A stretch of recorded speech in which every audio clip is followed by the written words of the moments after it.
আসসালামু আলাইকুম বন্ধুরা, আজকে আমি তোমাদের জন্য নতুন আরেকটি রেসিপি নিয়ে হাজির হয়ে গেলাম। আজকে আমি করে দেখাবো জাম ভর্তা। আর এই জাম ভর্তাটা করতে কি কি উপকরণ লাগবে, কিভাবে করতে হবে, আমি ডিটেলস তোমাদেরকে জানিয়ে দিচ্ছি।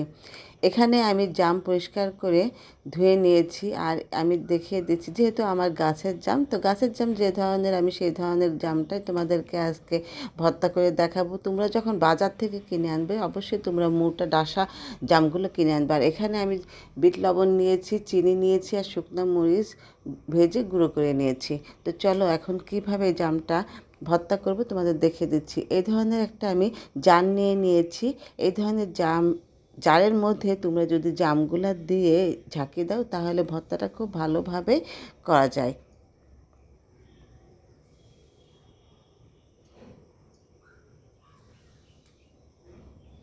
তো জামগুলো এখন আমি জারের মধ্যে দিয়ে দিচ্ছি।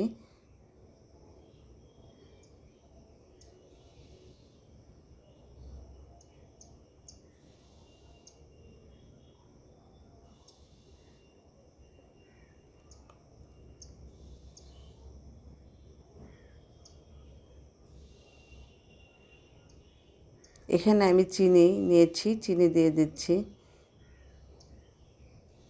তোমরা যে যেরকম মিষ্টি খেতে পছন্দ করো সে অনুযায়ী চিনিটা দিয়ে দিও। এখন দিয়ে দিচ্ছি বিট লবণ। তোমরা অবশ্যই জাম ভর্তাটা করার সময় বিট লবণটা দিবে। তো 2 চামচ পরিমাণ বিট লবণ দিয়ে দিলাম। আর এই যে শুকনো মরিচ দেখতে পাচ্ছ, এই শুকনো মরিচটা আমি ভেজে গুঁড়ো করে নিয়েছি, সেটাও দিয়ে দিলাম 4 চামচে হাফ চামচ করে 1 চামচ পরিমাণ। এখন জারের মুখটা আমি খুব ভালোভাবে আটকিয়ে নিচ্ছি, নিয়ে এইভাবে কয়েক মিনিট ঝাঁকালেই জাম ভর্তা হয়ে যাবে।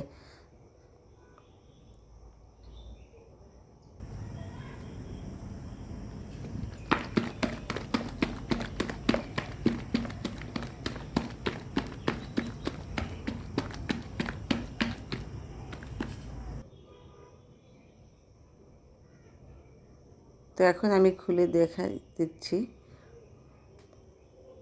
এই যে জাম ভর্তা আমার হয়ে গেছে। এখন আমি একটা পাত্রে এটা ঢেলে নিচ্ছি।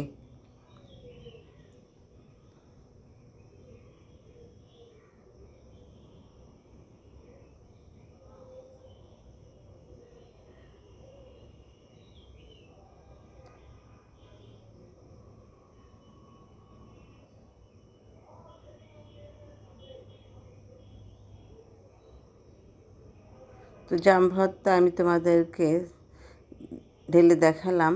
আজকে আমি যেভাবে জাম ভর্তা করলাম, তোমাদের ভালো লাগলে তোমরা লাইক শেয়ার